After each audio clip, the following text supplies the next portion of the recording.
That was a red flag, a very big red flag.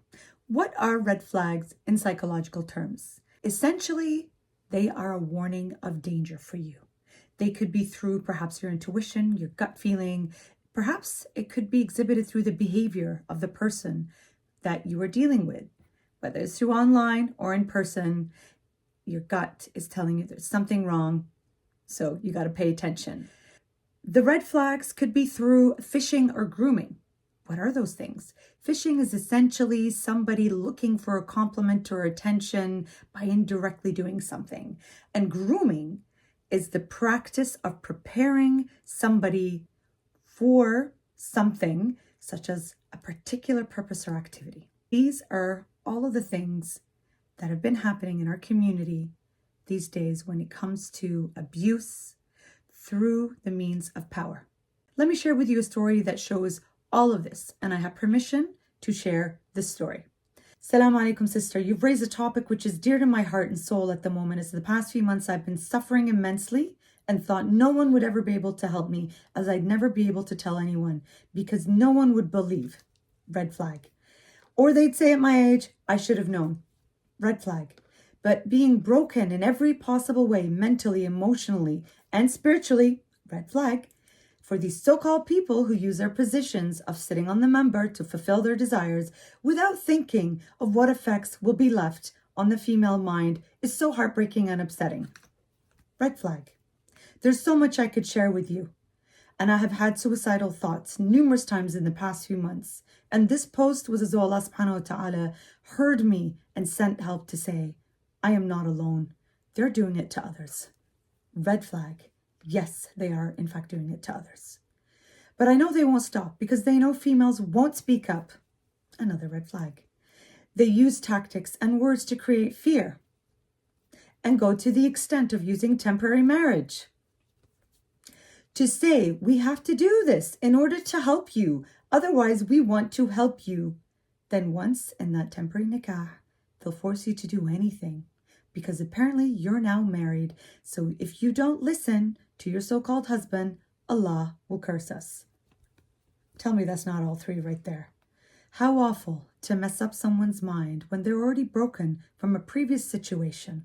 They disgust me, but I know for a fact they have been getting away with it and will do that again. The fact that they are married, red flag. If they are married and talking to you this way, run in the other direction. They have children, another red flag right there. Especially daughters, sickens me even more. Individuals like these give all the reciters, alims, scholars, a bad name because right now, I don't trust any of them. And I don't think I ever will, just simply because of the way it was all done.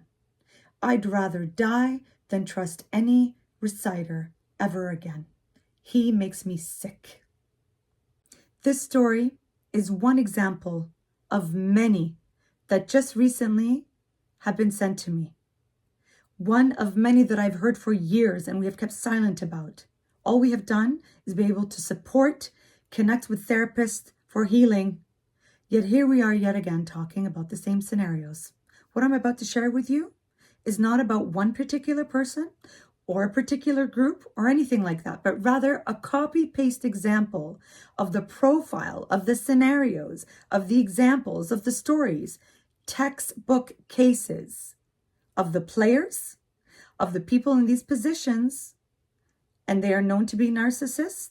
They are known to be perhaps public figures. They're known to be perhaps people of religious positions, people in powerful positions, whether in education, like we have said before, in the government, in local organizations, anywhere. Specifically now in our religious communities. Let's take a look at red flags. Let's look at grooming and phishing examples. Example number 1. You are going to ziyarah. It's just around the corner. These are great tips for you to learn, to share, and please share it to the masses, okay? Because we know that prevention is better than the cure. At this state, this is all we can do right now. So you're in the ziyarah group or getting ready to go, and you start getting messages from people from the ziyarah group.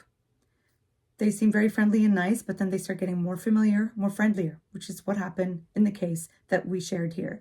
This person reached out to ask questions, but then this person started speaking to them very inappropriately. In the case of a ziyada group, these people become more and more familiar, start becoming friendlier, and even crossing some boundaries. Red flag. As soon as you hear something that is not appropriate, block the person, report to the head of the group, perhaps leave that group, go to another group. Let's say now you are on ziyada, you're in that group, and somebody nudges you. This is the type of fishing. They're nudging you. They're trying to get your attention. Red flag. Do not nudge back. Do not smile. Do not flirt. Do not any of that. Unless you want to. And that's a different story. We'll talk about that later. But right now, this is unwanted attention. They nudge you once, twice. You look at them weird. Say, excuse me? What are you doing? You have no right to touch me. That is a signal to them to get lost. That you are not interested in anything.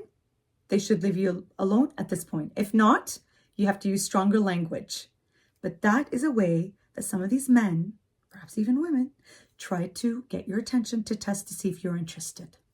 You're in the ziyada group, and then one of their speakers start reaching out to you, start talking to you, and because you are interested in what they're talking about, you start praising them. Of course, like we said, the profile of this type of person is a natural narcissist who gloats and loves that attention and just flourishes with all of the attention given to him or her because that's just how they are.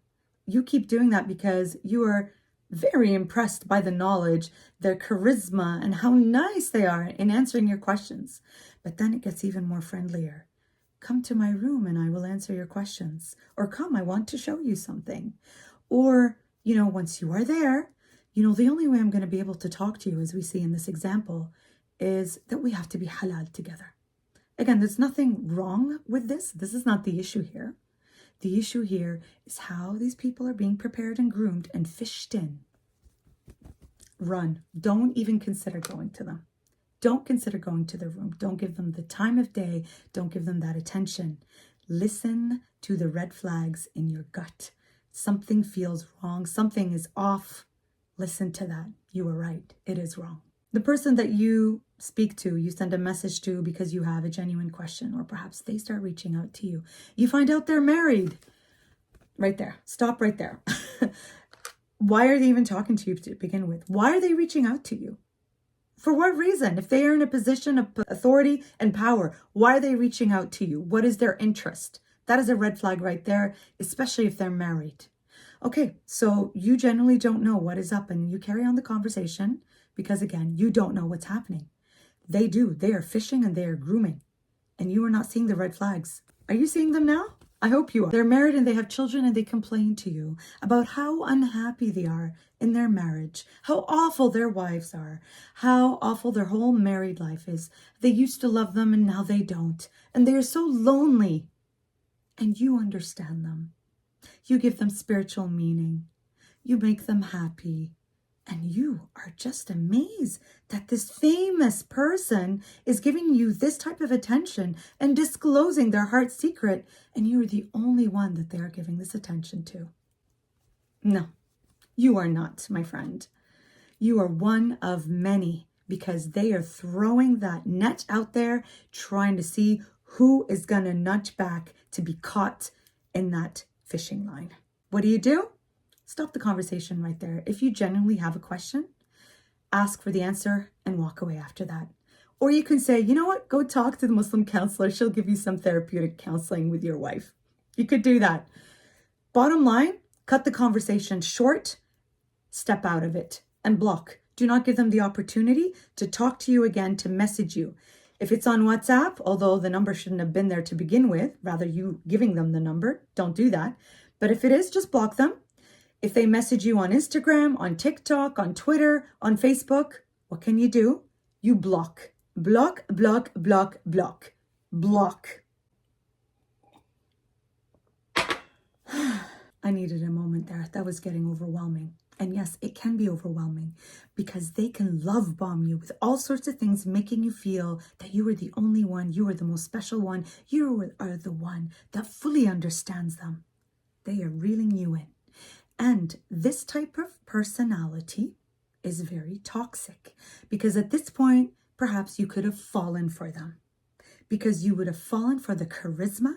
You would have fallen for the fact that they're a religious person of knowledge, and no way they would cross the lines or do anything inappropriate. And guess what? Feelings start to develop. And you believe that this person, what they're saying is all true, especially when they start making promises. If you marry me temporarily, then I will marry you permanently. And all sorts of promises are given until you give in and you fall down. You missed the flags. You ignored them. At this point, you have given them what they wanted. And it is one thing. It is not that spiritual experience. It is not knowledge. It is not a lifetime of marital bliss. It was a play to get you. Unfortunately, this has happened to far too many innocent people who were unaware of, yes, the red flags. So they have gotten what they wanted, and they have ended things with you. They keep you on the hook. Yes, I'll call you later. I'll text you later. I'll meet up with you after Ziara. I will meet up with you in your city when I come visit you. And they have hooked you in. You are waiting desperately for that phone call. You are waiting desperately for that message. You are waiting desperately to see them again because you have fallen in love with the image of what they have presented to you, not the reality of the situation. At this point, you perhaps realize what has happened. And what is happening to you at this point? Your heart is broken. You were devastated, and you were afraid to talk about this to anybody. Because first of all, like we saw in the example, who is going to believe you? Second, you berate yourself and you feel ashamed for going into such an act, although not haram. Still, some moral questions are around it, especially if the person is married. This begs the question, what have you done? You're afraid to talk about it. You're afraid perhaps that this person might pressure you, blackmail you, force you. Because there is a grooming pattern happening here where they are fishing, like we said, to get you in a position they want, and then they drop you. And you are left with a broken heart. You are left with feeling shame. And you are left feeling alone, like we see with this message here. What do you do at this point? Well, it's not easy.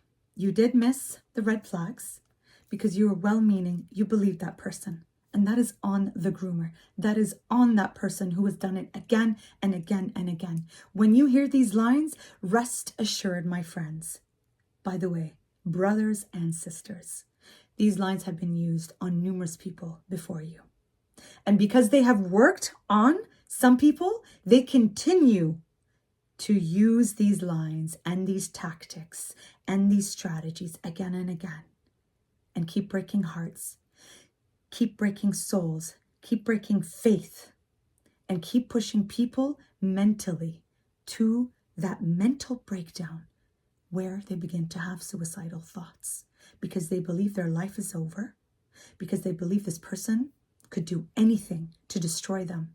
And we know in our community there is no mercy for divorced women, for widowed women, or even girls who have not been married who engage in these types of situations. Prevention is the cure, my sisters and brothers. We need to educate each other. We need to support each other. No shaming the victim, the survivor, but rather shaming needs to happen to the perpetrators. If we are unable to expose because of fear, then we must educate one another. We must provide healing support and treatment, open hearts, and making safe spaces for the victims to become survivors, to be able to talking about these issues, coming together as a community. We cannot do this alone. People in positions of power in our communities must speak up. Men in our communities must speak up because this is almost a gentleman's club, a mafia. These players protect one another because they all have dirt on each other. They all know what they're doing, at least for the most part. And because there is that knowledge, they will not rat each other out and they will protect each other. And that is why for the longest time, this has been swept under the rug, red flags ignored, and people being hurt. I have mostly described scenarios of men hurting women, but it also happens the other way around with different types of strategies and phishing and grooming that occurs. Please do share this information to protect one another and support one another. And my friends, dear sisters and brothers, if you are in these situations, if you realize you are in these situations, if you realize afterwards you were in these situations, please do come and talk. We are not here to judge you. We are here to support you, because it feels terribly alone and isolating when you believe you were the only one and you were stuck, and then you begin having these suicidal thoughts. We are here for you. You are not alone. We believe you. And in the name of our religion, not everybody that wears an imama, a turban, or is in a position of religious authority does this. And I reiterate this as I work with many respectful scholars, sheikhs, sayyids, reciters in our communities, both male and female. And I can attest to this, that not everybody is like that. Because as the expression goes, just because there are a few rotten apples, it doesn't mean the entire population apple tree is like that. Because there are a few rotten apples, they must be taken out. Disciplined, punished, absolutely. And not given the opportunity and access to vulnerable populations such as the youth and women who are in specific and special circumstances in our communities. Enough. Stay tuned for more red flag type of scenarios to help protect one another in our communities, inshallah. Wassalamu alaikum wa rahmatullahi wa barakatuh.